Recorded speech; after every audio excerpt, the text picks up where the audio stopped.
ಸಿಂಹದ ದಾಳಿಯಲ್ಲಿ ವ್ಯಕ್ತಿಗೆ ಗಾಯ. ಕಾಡು ಪ್ರಾಣಿಗಳ ಜೊತೆಗಿನ ಸಂಘರ್ಷ ತಡೆಗೆ ಅರಣ್ಯ ಇಲಾಖೆ ಕಸರತ್ತು. ಗುಜರಾತ್ನ ಭಾವನಗರ ಜಿಲ್ಲೆಯ ಗರಾಜಿಯಾ ಗ್ರಾಮದಲ್ಲಿ ಸಿಂಹವೊಂದು ವ್ಯಕ್ತಿಯೊಬ್ಬರ ಮೇಲೆ ದಾಳಿ ನಡೆಸಿದ್ದು, ಗಾಯಗೊಂಡ ಕಲುಬಾಯ್ ಪರ್ಮಾರ್ ಅವರನ್ನು ಆಸ್ಪತ್ರೆಗೆ ದಾಖಲಿಸಲಾಗಿದೆ. ಸಿಂಹವು ವ್ಯಕ್ತಿಯ ಮೇಲೆ ದಾಳಿ ನಡೆಸುತ್ತಿರುವ ಭೀಕರ ವಿಡಿಯೋ ಸಾಮಾಜಿಕ ಜಾಲತಾಣಗಳಲ್ಲಿ ವೈರಲ್ ಆಗಿದ್ದು, ಘಟನಾ ಸ್ಥಳದಲ್ಲಿ ಆತಂಕದ ವಾತಾವರಣ ನಿರ್ಮಾಣವಾಗಿದೆ. ಅರಣ್ಯ ಇಲಾಖೆಯ ಪ್ರಕಾರ ಸಿಂಹವು ತನ್ನ ನೈಸರ್ಗಿಕ ಸಂಚಾರ ಕಾರಿಡಾರ್ನಲ್ಲಿ ಸಾಗುತ್ತಿದ್ದಾಗ ಗ್ರಾಮಸ್ಥರ ಕಿರುಚಾಟದಿಂದ ಗಾಬರಿಗೊಂಡು ತಪ್ಪಿಸಿಕೊಳ್ಳುವ ಭರದಲ್ಲಿ ಈ ದಾಳಿ ನಡೆದಿದೆ ಎಂದು ತಿಳಿಸಿದೆ.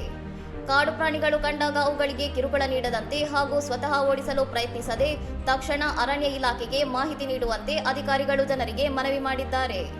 ಕಳೆದ ಕೆಲವು ತಿಂಗಳುಗಳಲ್ಲಿ ರಾಜ್ಯದಲ್ಲಿ ಸಿಂಹಗಳ ದಾಳಿಯಿಂದ ವ್ಯಕ್ತಿಗಳು ಸಾವನ್ನಪ್ಪಿರುವ ಅಥವಾ ಗಾಯಗೊಂಡಿರುವ 5ನೇ ಘಟನೆ ಇದಾಗಿದ್ದು, ಸೌರಾಷ್ಟ್ರ ಪ್ರದೇಶದಲ್ಲಿ ಮಾನವ ಪ್ರಾಣಿ ಸಂಘರ್ಷ ತೀವ್ರಗೊಂಡಿದೆ. 2025ರ ಅಂದಾಜಿನ ಪ್ರಕಾರ ಗುಜರಾತ್ನಲ್ಲಿ 881 ಸಿಂಹಗಳಿದ್ದು, ಇಂತಹ ಅವಘಡಗಳನ್ನು ತಡೆಗಟ್ಟಲು ಸರ್ಕಾರ ದೀರ್ಘಕಾಲೀನ ಅಥವಾ ಅಲ್ಪಾವಧಿಯ ಕ್ರಮಗಳನ್ನು ಜಾರಿಗೆ ತರುತ್ತಿದೆ ಎಂದು ಅರಣ್ಯ ಸಚಿವ ಅರ್ಜುನ್ ಮೋದ್ವಾಡಿಯಾ ಭರವಸೆ ನೀಡಿದ್ದಾರೆ.